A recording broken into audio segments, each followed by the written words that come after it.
In the fall of 1977, television audiences across America tuned into their favorite Virginia Mountain family and noticed something was wrong. The face of John Boy Walton, the earnest young writer who had narrated their Thursday nights for 5 seasons, was gone. In his place stood a different actor, delivering the same warm goodnight to Jim Bob and Mary Ellen and Elizabeth, but it wasn't him. Millions of viewers wrote letters to CBS asking the same question: what happened to Richard Thomas? That single recast became the most visible crack in what looked, from the outside, like the most wholesome family on television. But the truth is that the Waltons lost far more than one actor over its 9-year run, and the reasons behind each departure reveal a story just as layered and human as anything the writers ever put on screen.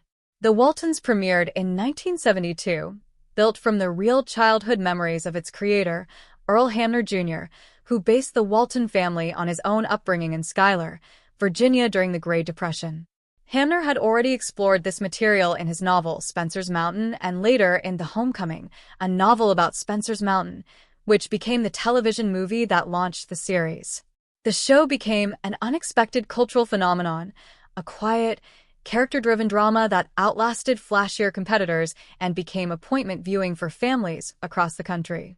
But the very intimacy that made the show beloved also made its cast vulnerable to the ordinary pressures of long-running television: burnout, illness, ambition, and the simple passage of time. What audiences saw as a stable, unchanging household was, behind the cameras, a set constantly negotiating with the fragility of the people who made it feel so real. Richard Thomas was the first major departure, and his exit remains the most studied. By the time the 5th season wrapped, Thomas had spent 5 years playing John Boy, the character closest to Hamner's own boyhood self, the narrator whose voice opened and closed every episode. In interviews conducted years later for the Archive of American Television, a project of the Television Academy Foundation, Thomas spoke candidly about the exhaustion of playing a single role through his entire early 20s. He had married in 1975, and by 1977 he and his wife were expecting quadruplets, a life event that reshaped his priorities almost overnight. Thomas has said in multiple interviews that he did not want to be defined for the rest of his career by one character, however beloved. He wanted to test himself in film and in theater, away from the specific gravity of a role that had made him a household name before he had fully developed as an actor.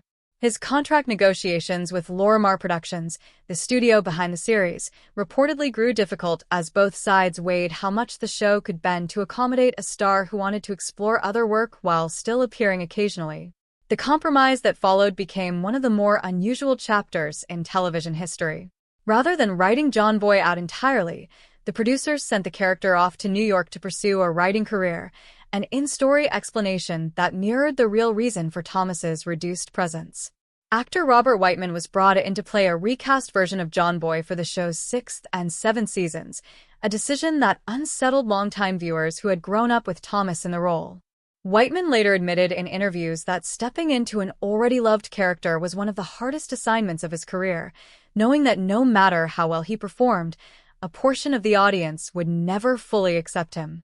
Thomas eventually returned for guest appearances, including the show's finale and later reunion films, but his 5-season exit remains the clearest example of an actor choosing his own growth over the comfort of a long-running paycheck.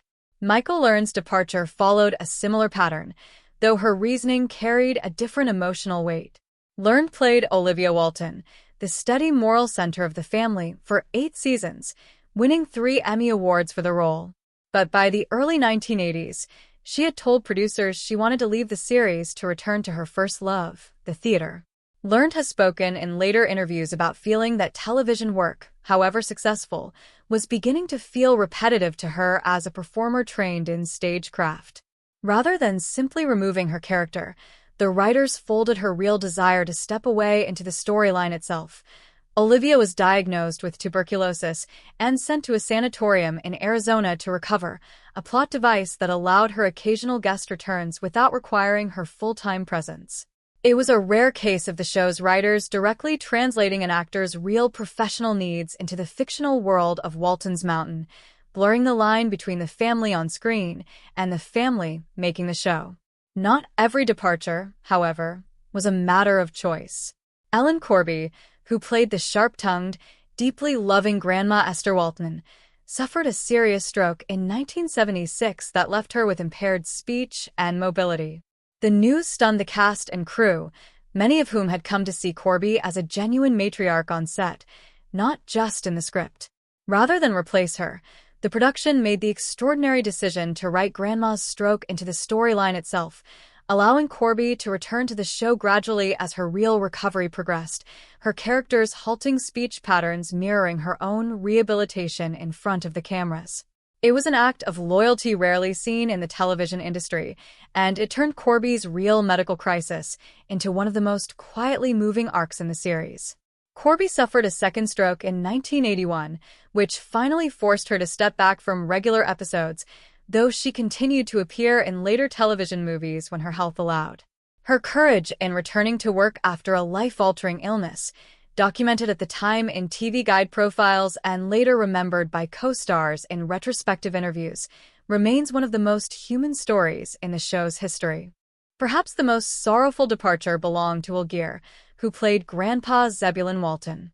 Geer, a veteran actor and lifelong activist who had been blacklisted during the McCarthy era before rebuilding his career, brought a weathered gravity to the role that audiences adored.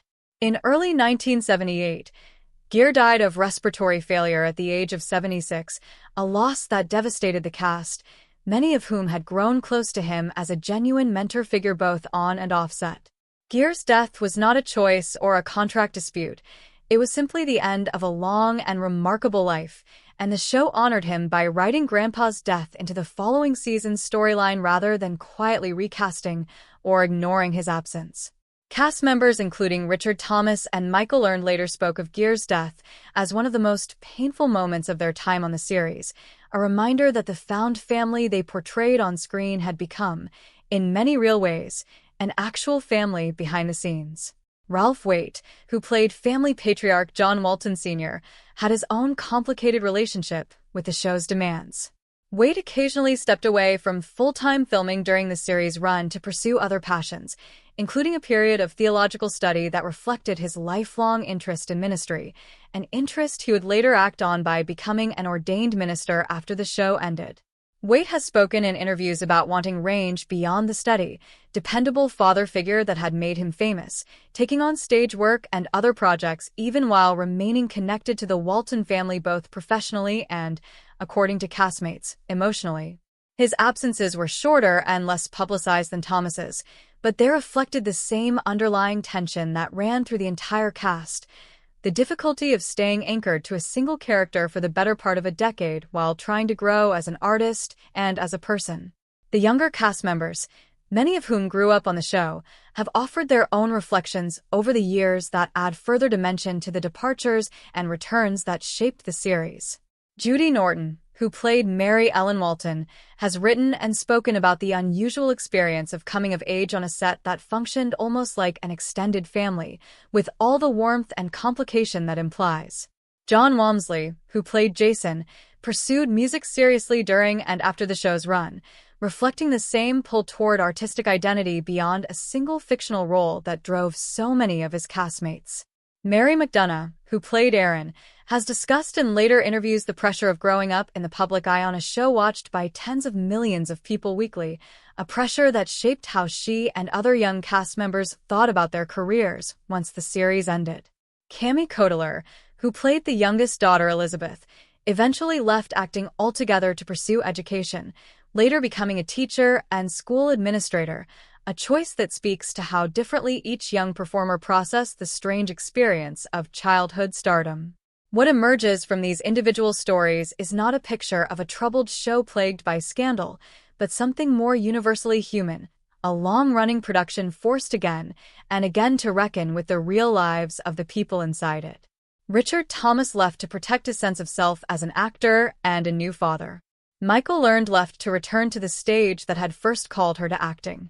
Ellen Corby fought to return after a stroke that would have ended most careers.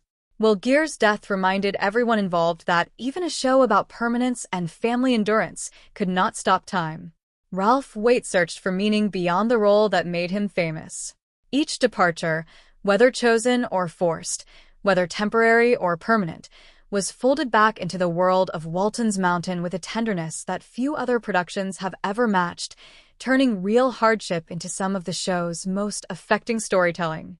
It is worth remembering that The Waltons was never simply a nostalgic fantasy of rural American life. It was, from its very first episode, a show about resilience in the face of hardship, whether that hardship was the Great Depression, the Second World War, or the ordinary difficulties of growing older. It seems almost fitting, then, that the actors who brought that fictional resilience to life were themselves navigating illness, ambition, grief, and change throughout the show's 9 seasons. The Walton family endured on screen because the people playing them endured off-screen, often finding ways to let their real struggles deepen rather than derail the story being told. Decades later, the affection fans still hold for the series suggests that audiences sense this authenticity even without knowing the full details behind each cast change.